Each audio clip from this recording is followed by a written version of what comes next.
이 시간 오늘 우리에게 허락하신 하나님 말씀 보겠습니다. 신약 성경 마태복음 18장 15절에서 20절 말씀. 내 형제가 죄를 범하거든 가서 너와 그 사람과만 상대하여 권고하라. 만일 들으면 네가 네 형제를 얻은 것이요, 만일 듣지 않거든 한두 사람을 데리고 가서 두세 증인의 입으로 말마다 확증하게 하라. 만일 그들의 말도 듣지 않거든 교회에 말하고, 교회 말도 듣지 않거든 이방인과 세리와 같이 여기라. 진실로 너희에게 이르노니 무엇이든지 너희가 땅에서 매면 하늘에서도 매일 것이요, 무엇이든지 땅에서 풀면 하늘에서도 풀리리라. 진실로 다시 너희에게 이르노니 너희 중에 두 사람이 땅에서 합심하여 무엇이든지 구하면 하늘에 계신 내 아버지께서 그들을 위하여 이루게 하시리라. 두세 사람이 내 이름으로 모인 곳에는 나도 그들 중에 있느니라. 아멘. 우리 말씀 전하기 전에 잠시 기도하겠습니다. 좋으신 아버지 하나님, 듣는 귀를 열어주옵소서. 마음문 열어주셔서 옥토와 같은 심령 되게 하사 받은 말씀으로 심고 가꾸어 거둔 것이 30배, 60배, 100배에 결실되어 하나님께 더 큰 영광으로 올려드릴 수 있는 귀한 지체 되게 하여 주옵소서. 오늘도 심령과 우리 삶의 역사하심을 믿고 맡길 때 걸어가신 예수님 이름으로 간절히 기도하옵나이다. 아멘. 할렐루야.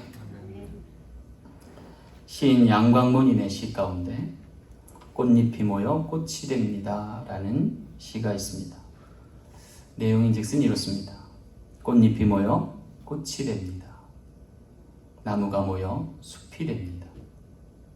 또 햇살이 모여 노을이 되고, 냇물이 모여 강물이 되며 결국 바다가 됩니다. 작은 것이 모여 세상을 아름답게 만듭니다. 이런 내용입니다. 그러고 보면 작다고 하찮은 것은 아닌 듯합니다.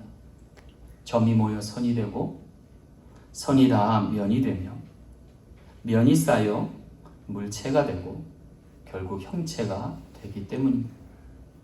시간도 마찬가지 아닐까 싶습니다. 분초가 모여 시가 되고, 시간이 쌓여 하루가 되며, 하루하루가 모여 한 주가 됩니다. 또 그렇게 모여 한 달이 되고, 다시 1년이 지나 한두 해 흐르면 평생이 되고, 그렇게 영원에 이르면 영생이 되기 때문입니다. 사람도 마찬가지 아닐까 싶습니다. 가치 있는 사람이 되고 소용되는 일꾼이 되며 영원이 될 때 영생에 이르기 때문입니다. 어떻게 이 모든 것이 가능할까요? 이 모든 것을 주장하시고 인도하시는 하나님으로 가능합니다. 선하신 뜻과 목적에 부합할 때 비로소 가능케 되는 것입니다. 그럴 때 오늘 우리는 거듭난 영혼이 되고 주와 함께 영생의 축복을 누리는 귀한 존재될 줄 믿습니다. 그렇게 한 영혼이 모이고 또 다른 영혼이 함께하여 영혼과 영혼이 될 때 하나님 나라 지평이 열리고 하나님 나라가 보존하여 축복의 결실 맺는 귀한 재단 될 줄 믿습니다. 교회도 마찬가지 아닐까요? 지금은 작고 미약한 이 교회일지라도 하나님 함께 하시면 크고 창대한 교회 될 줄 믿습니다. 오늘 본문 말씀에도 너희 중에 두 사람이 땅에서 합심하여 무엇이든지 구하면 이루게 하시리라 하셨습니다. 또한 이 모든 것은 두세 사람이 주님의 이름으로 모인 곳에 그들 중에 함께 하신다는 약속 때문인 줄 믿습니다. 또 근데 우리가 하나님의 임재와 함께 참된 사랑의 교회 되어서 하나님의 뜻을 이루어드릴 수 있는 귀한 재단 되길 간절히 소망합니다. 자, 그렇다면 우리가 하나님의 임재 가운데 그의 영이 함께 하심에 놓이면 어떤 놀라운 변화가 일어날까요? 오늘 말씀을 통해 몇 가지 깨달아 먹기 원합니다. 첫 번째, 하나님 임재의 변화는 하나님의 자녀됨입니다. 오늘 15절 말씀 보겠습니다. 내 형제가 죄를 범하거든 가서 그와 그 사람과만 상대하여 권고하라. 만일 들으면 내가 내 형제를 얻은 것이요 했습니다. 여기 15절 후반부에 보니까 뭐래요? 권고하라. 만일 들으면 네가 네 형제를 얻은 것이요 그랬어요. 대체 무엇을 들어야 할까요? 사람의 말이 아닌 권고의 말씀. 권고의 말씀을 들을 때 잃어버린 형제도 구원하고 회복시킬 수 있기 때문입니다. 기억할 것은요, 그 권고의 말씀을 들을 때 죄를 범한 이들까지도 다시 형제로 회복된다는 말씀입니다. 그렇다면 왜 권고의 말씀을 듣는 것이 중요할까요? 그것은 듣는 것이 훨씬 유용하기 때문입니다. 여러분, 사람들은 말하기 좋아합니다. 그런데 여러분, 말하는 것과 듣는 것 중에 무엇이 더 중요할까요? 또 무엇이 더 어려울까요? 여러분, 우리 한번 따져보면 말하는 것보다 듣는 것이 참 어렵습니다. 이윤즉슨 더 많은 훈련과 연단이 필요하기 때문입니다. 어쩌면 더 많은 시간이 오늘 우리에게 필요한지 모를까 싶습니다. 왜냐하면 평생을 걸려도 듣지 않는 사람은 듣지 않기 때문입니다. 그러나 여러분, 말하는 것보다 듣는 것이 훨씬 유용하고 효과적일 때가 많습니다. 특별히 사람의 마음을 움직일 때 그러합니다. 여러분, 어떤 사람에게 말 잘하는 것과 어떤 사람의 말을 잘 듣는 것 중에 누가 더 사람의 마음을 잘 움직일 수 있을까요? 흔히들 세상 사람들은 내가 말을 잘해야 그 사람 마음이 움직이고 설득되어서 변해될 것이라고 생각합니다. 그런데 결과는 오히려 반대로 흐릅니다. 내가 그 사람의 말에 공감하고 그 사람의 말을 경청하여 그 사람의 말을 청종하면 오히려 그 사람의 마음이 변화됩니다. 여러분, 하루 종일 말해보세요. 상대의 마음이 변하나.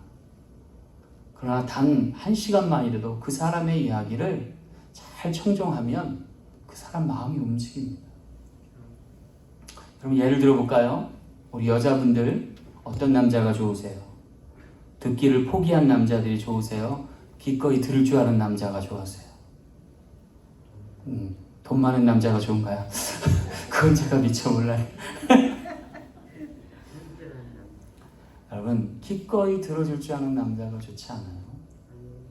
내 이야기에 귀 기울여주는 남자가 좋지 않나요?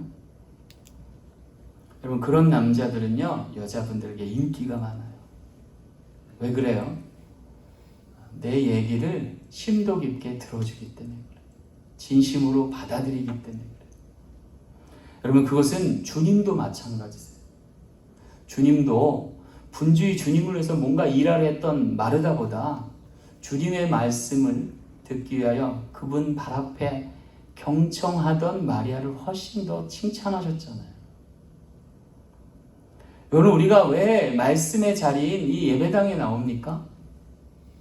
하나님의 말씀 듣기 위해서 나온 거예요. 그래서 여러분, 예배 중에 말씀을 들을 때는요, 토달면 안 돼요. 손 들고 질문해서도 안 돼요. 이 시간은 그냥 온전히 듣는 시간이에요. 왜 듣습니까? 로마서 10장 17절 말씀에 믿음은 들음에서 나며 들음은 하나님의 말씀으로 말미암았느니라. 들을 때 믿음이 생기기 때문에 이게 굉장히 중요한 포인트예요. 들을 때 믿음이 생겨요. 여러분, 한번 보세요. 내 이야기를 잘 들어주는 사람을 이렇게 보면 믿음이 가요. 신뢰가 가요. 그리고 그 믿음이 쌓이고 신뢰가 생기면 어때요? 그 사람을 영접하게 돼요. 그냥 바라만 봐도 좋은 거 있죠. 그런 상태로 바뀌는 거예요. 그리고 이렇게 사람을 영접하게 되면 어떻게 돼요? 그 사람과는 문제가 되지 않아요. 문제가 문제시되지 않는 관계가 설정이 되는 거예요. 그러면 권세가 나타납니다. 여러분, 요한복음 1장 12절 말씀에 뭐라고 그래요? 영접하는 자 곧 그 이름을 믿는 자들에게는 하나님의 자녀가 되는 권세를 주셨으니 그랬어요.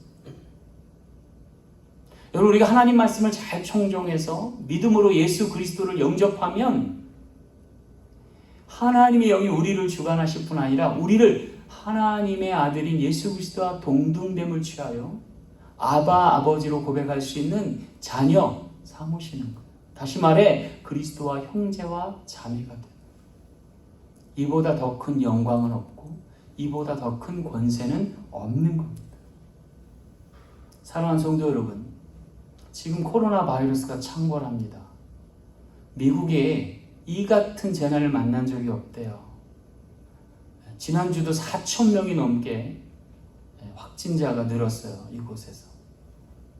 근데 여러분, 이 위기 가운데도 목숨 걸고 나왔어요. 왜 그래요? 주님을 믿기 때문에, 주를 영접했기 때문에, 하나님 말씀 듣기 위해서 이 자리에 찾은 거예요. 문제가 문제되지 않는 신앙 가운데 여러분이 나오셨기 때문에 그 인생을 하나님이 붙드실 줄 믿습니다. 큰 권세로 승리하여 하나님께 영광 드릴 수 있는 우리 모든 지체 되시길 간절히 축원합니다. 두 번째, 하나님이 임재하여 변화하면 하나님의 교회가 됩니다. 18절 말씀 보겠습니다. 진실로 너희에게 이르노니 무엇이든지 너희가 땅에서 매면 하늘에서도 매일 것이요 무엇이든지 땅에서 풀면 하늘에서도 풀리리라 그랬어요. 여기 땅의 움직임과 하늘의 움직임을 비교해서 나타내 줍니다. 그리고 그 역사는 매고 푸는 역사로 규정됩니다. 근데 공교롭게도 여기 땅이 먼저 언급돼요. 땅이 우선시돼요. 근데 여러분, 이것이 좀 우리의 예상과는 다르지 않나요? 주기도문에만 봐도 뜻이 하늘에서 이루어진 것 같이 땅에서도 이루어 주옵소서라고 기도하잖아요. 하늘이 항상 먼저잖아요. 근데 유독 오늘 본문은 땅이 먼저예요. 그래서 땅에서 매면 하늘에서도 매일 것이고 땅에서 풀면 하늘에서도 풀리리라. 그리고 왜 순서가 뒤바뀐 걸까요? 여기에 뭔 또 다른 역설적 의미가 숨겨진 건 아닐까요? 맞습니다. 여기는 분명한 의도가 있어요. 대개는 위로부터 아래로 축복이 흐르고 위에서부터 아래로 순서가 정해지는데 왜 이것은 바뀌느냐? 강력한 그 무엇이 이것을 바꾸고도 남음이 있다는 거예요. 그게 뭘까요? 그게 바로 하나님의 임재 가운데 기도할 때 가능하다. 그래서 오늘 본문 말씀 17절 보면 만일 그들의 말도 듣지 않거든 교회의 말하고 교회의 말도 듣지 않거든 이방인과 세리와 같이 여기라 그랬어요. 여러분, 우리가 한번 되새겨봐야 돼요. 여기에 보면 교회에서 실족한 상황이 벌어지는 것을 보게 돼요. 그래서 교회의 권고를 잘 듣지 않는 영혼이 발생함을 보여요. 그럴 때 어떻게 교회가 치리할 것을 이야기해줘요. 첫 번째는요, 그 사람에게만 가서 가만히 얘기하라는 거예요. 근데도 많이 듣지 않으면 두세 사람이 함께 가서 권고하라는 거예요. 그 이야기도 듣지 않으면 교회가 치리하라는 거예요.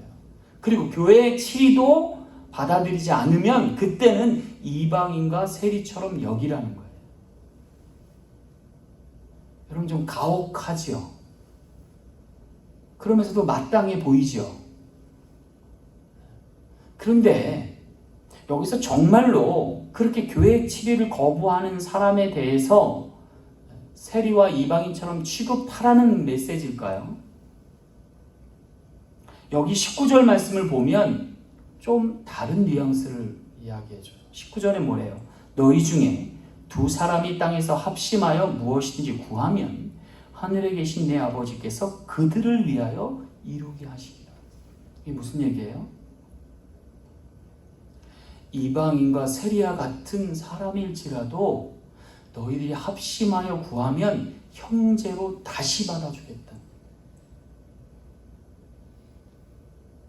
하나님의 임재 가운데 합심하여 기도하면 이와 같은 놀라운 역사가 있다는 거예요.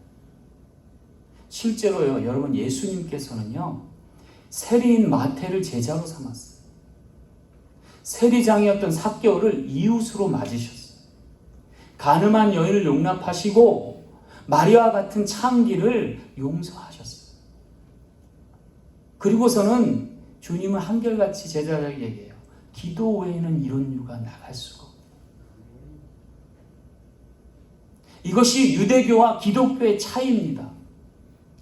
몇 번 가서 권고하고 말 안 들으면 배격하고 제하여 내는 것이 아니라 그를 위하여 끝까지 기도할 여지를 남겨두는 것, 이게 기독교. 그래서 한 영혼이라도 포기하지 않고 소자라도 실족하게 하지 않는 것이 기독교의 진리입니다. 그리고 그러할 때 하나님은 임재하시고, 그러할 때 하늘에서 풀리지 않는 문제를 땅에서부터 풀어가시는 하나님, 예수 그리스도를 통해서 저주의 형틀 아래서 많은 영혼들을 구원하게 하시는 놀라운 역사를 베푸신다라고. 그때 하나님의 교회가 이 땅 하나님의 나라 일을 감당하게 하신다. 오늘 우리 사랑 장로교회가 그와 같이 귀히 쓰임받는 교회 되기를 간절히 소망합니다. 많은 승객을 태운 배가 큰 풍랑을 만나서 심하게 요동치기 시작했답니다. 승객들은 급하게 구명보트를 찾기에 난리가 났습니다. 또 승무원들은 배를 좀 건져보려고 소용되지 않은 물건들을 바다에 던지기 시작합니다. 하지만 배는 폭풍우 속에서 더욱 요동칠 뿐이고 폭풍우는 쉽사리 가시지 않을 듯한 기세로 달려들었습니다. 모든 것이 무용하게 되자 사람들이 기도하기 시작했습니다. 난간을 붙들거나 기둥을 부여잡고 또 바닥에 엎드려서 간곡하게 기도합니다. 살려달라고. 이 아수라장 같은 곳에서 기도한다는 게 참 인상적인데, 기도해도 풍랑이 잦아들지 않자 많은 사람들이 기도하는 것도 포기하고 그냥 부둥켜 안고 붙잡으며 울고 불고 난리가 났어요. 이제 정말 죽는 것밖에는 남은 게 없다 생각합니다. 근데 그 가운데서도 어떤 소녀가 끝까지 기도하는 거예요. 모든 사람이 기도하기를 멈췄는데 이 소녀만은 계속해서 끝까지 견제하면서 기도하는 거예요. 그런데 놀랍게도요, 갑자기 풍랑이 잦아드는 거예요. 폭풍우가 멈춰서는 거예요. 그리고 감사한 건 근처에 섬이 있음을 발견하게 된 거예요. 그래서 항로를 틀어서 그 섬으로 안착하게 됐습니다. 모두가 산 거죠. 사람들이 저 소녀 때문에, 저 기도하는 소녀 때문에 살았다고 그 소녀 곁으로 가서 두들겨주고 잘했다고. 그래서 어떤 사람이 질문을 하는 거예요. 넌 도대체 뭘 놓고 기도했냐? 뭘 놓고 기도했길래 네 기도를 들으셨냐? 라고 물었어요. 근데 그 소녀가 약간 당황하면서 의외의 답을 합니다. 하나님의 뜻대로 하옵소서 라고 기도했다. 다른 사람은 막 살려달라고 기도하는데 그 소녀는 하나님 뜻대로 하옵소서라고 기도했다. 좀 의미 있는 외마디인 것 같다는 생각이 들어요. 올 봄에 지선아 사랑해라고 유명해진 이지선 씨가 미국에서 12년간 유학을 마치고 한국에 귀국하여서 한동대 교수로 취임했대요.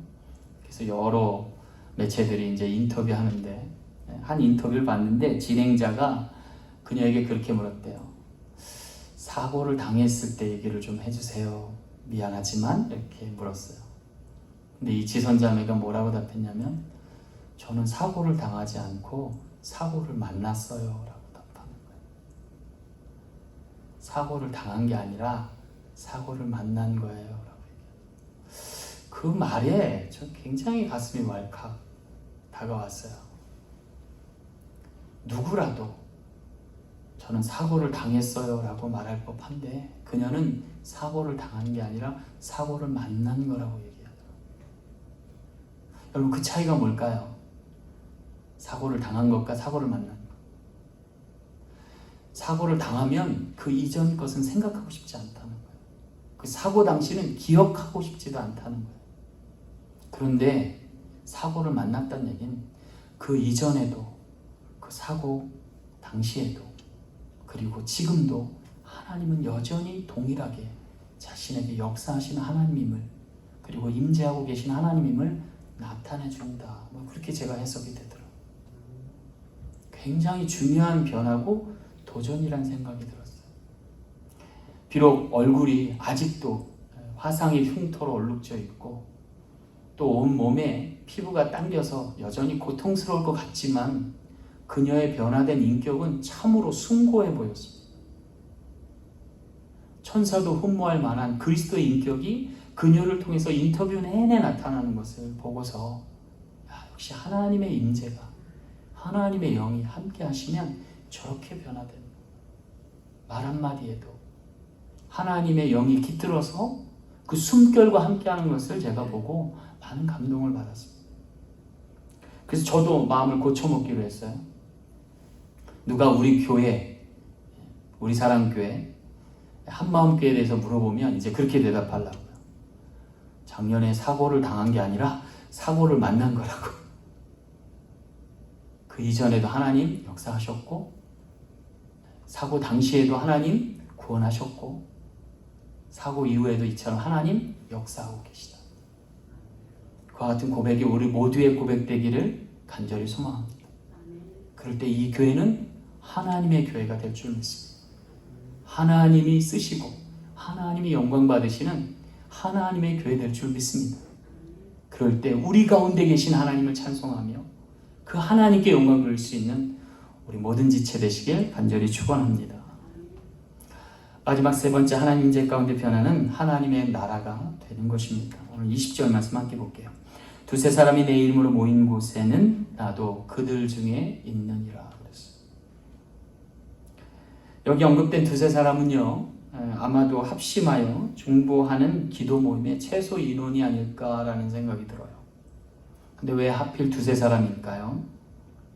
고대 이스라엘 사회를 보면 증인이 되려면 최소 2명이 돼야 돼요. 그러니까 증인의 합격 요건은 2명 이상인 거예요. 그럼 여기 두세 사람이 합심해서 기도했다는 얘기는 그 기도한 것이 무엇이든 간에 하나님의 증거가 된다. 왜냐면 하나님의 이름으로 기도했고 증인되는 두세 사람이 함께 기도했기 때문에. 여러분, 이것이 얼마나 중요한지 몰라요. 우리가 문제를 두고 상대를 놓고 기도할 때 항상 잊지 말아야 돼요. 하나님이 이곳에 함께 하신다. 그리고 그 함께 하신 하나님으로 인하여 귀한 역사가 일어난다라고 하는 거예요. 근데 여기 놀라운 것은요, 이것이 세 사람 이상으로 확장되는 모습을 오늘 우리에게 보여주는 거예요. 두 사람이 모여 시작된 기도 운동이 세 사람도 되고 네 사람도 되고, 두 사람으로 시작된 예배가 세 사람도 되고 네 사람도 되고, 이것이 복음의 확장이다. 이것이 풀리는 역사다. 사랑하는 성도 여러분, 이제 코로나 바이러스가 몇 달 안 남았다고 저는 생각을 해요. 여기에 적은 하나님의 양무리가 모였지만 여기 하나님의 임재가 함께 하시고 크고 놀라운 역사가 있게 될 줄로 믿습니다. 우리가 합심하여 중보하고 합심하여 기도할 때입니다. 이 기도를 통해 변화의 물고 이어갈 수 있는 귀한 우리 사랑 장로교 되길 간절히 축원합니다. 어느 선교사님이요, 하나님께 콜링을 받았어요. 그리고 하나님께서 선교지를 이리로 가라라고 약속해 주셨어요. 얼마나 감격했던지. 그 선교지를 놓고 언어와 문화 훈련을 받고 여러 가지 준비를 하는데 너무나 기쁘게 감당이 되더래요. 그런데 뜻밖의 문제가 가정에서 불거졌어요. 선교사님은 콜링을 받고 기름을 부음을 받아서 하루속히 선교지로 가고 싶은데 아직 가족들은 준비가 안 된 거예요. 아내부터 불평이 막 나오는 거예요. 거기는 뭐도 없고 뭐도 없고 뭐도 없다는데 어떻게 가서 살아요? 자녀들도 불만이 많아요. 나는 그 나라 언어도 모르고 내 사귀던 오랜 정든 친구들 다 놔두고 내가 왜 거길 가야 되냐고 막 아우성을 치는 거예요.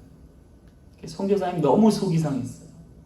어떻게 하나님이 내게 콜링하신 건데 하루속히 가도 너무나 속이 상할 텐데 도대체 어떻게 해야 되나. 그래서 선택의 길에 놓으셨대요. 혼자 가든지 아니면 가족들을 더 돌보고 나중에 가든지. 그래서 몇 날 며칠을 이 선교사님이 이 문제를 놓고 기도했대요. 그리고 마침내 결정을 하게 됐대요. 선교를 미루자. 가족부터 돌보자. 그래서 1년 동안 아내를 또 자녀들을 케어하면서 하나님이 언제쯤 데려가시나 하고 이제 기다렸대요. 1년이 지나자 다시 문이 열리대요. 그래서 다시금 동의를 구하니까 그때는 아내도 자녀들도 동의를 하더래요. 그리고 나서 어렵사리 다시금 선교지로 나가게 됐대요. 근데 선교지에 도착했더니 놀라운 변화가 일어났어요. 어떤 변화냐면 선교지에서 문제만 일으킬 것 같았던 가족들이 선교지에서 그 누구보다 헌신적인 동역자로 바뀌는 거예요. 그래서 하나님의 임재 안에서 놀라운 결실들을 많이 맺게 됐답니다. 사랑하는 성도 여러분, 오늘 우리도 이와 같은 변화 있길 간절히 소망합니다. 저는 이번 코로나 바이러스 이 시간이 귀하다는 생각이 들어요. 왜냐면 우리가 어렵사리 이전하고 개척했는데 저와 여러분이 그리고 여러분과 주님이 마음 맞출 시간이 사실은 부족하겠다 생각했는데 좀 이거 하나님께서 기회를 주신 것 같아요. 이제 우리가 하나님의 마음에 합한 자 되어서 하나님이 우리를 마음껏 쓰실 수 있도록 열어드릴 수 있는 귀한 지체 되시길 간절히 소망합니다. 그러면 이 수완이 지역, 또 로렌스빌 지역에, 또 이 아틀란타, 또 이 조지아 지역에 많은 영혼 소생케 할 수 있는, 또 땅끝까지 이뤄 복음을 전하며 선교할 수 있는 우리 사랑 장로교회 될 줄 믿습니다. 말씀을 맺겠습니다. 요새 세계 각처에서 거대한 태풍들이 몰려오고 있습니다. 물폭탄이라는 얘기를 많이 써요. 기상이변이라고 얘기합니다. 도대체 언제 어디서 갑자기 출몰할지 모른다. 그리고 한번 광풍이 불어제끼기 시작하면 커다란 몇십 년 된 나무도 다 쓰러지는 걸 보게 됩니다. 근데 여러분, 이 와중에도 끄떡없이 대지를 굳게 버티고 서 있는 줄기들이 있습니다.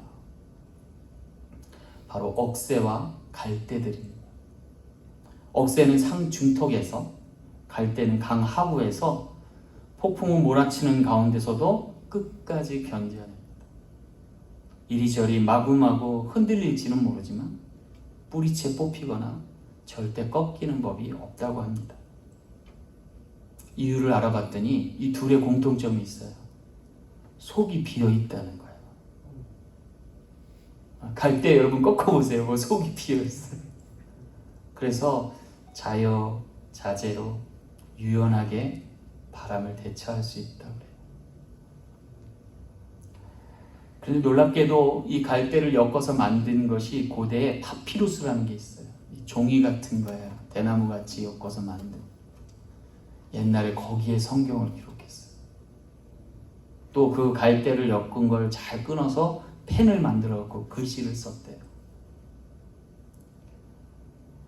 저는 이것을 보고 우리 영혼을 생각했어요. 오늘 우리도 마음을 비우면 자기를 부인하고 우리가 거친 태풍과 광풍에도 꺾이지 않고 뽑히지 않아서 하나님께 붙들려 쓰임받을 날이 오겠다. 그렇게 되면 오늘 우리도 성경의 한 부분, 말씀의 한 일익을 담당하는 귀한 존존이 되겠다라는 생각을 했어요. 사랑하는 성도 여러분, 광풍이 몰아치는 이 세태 가운데서도 믿음 잃지 아니하고 하나님의 임재 가운데 귀히 쓰임받을 수 있는 우리 모든 지체 되시는 귀한 한 주가 되길 간절히 소망합니다. 기도하겠습니다.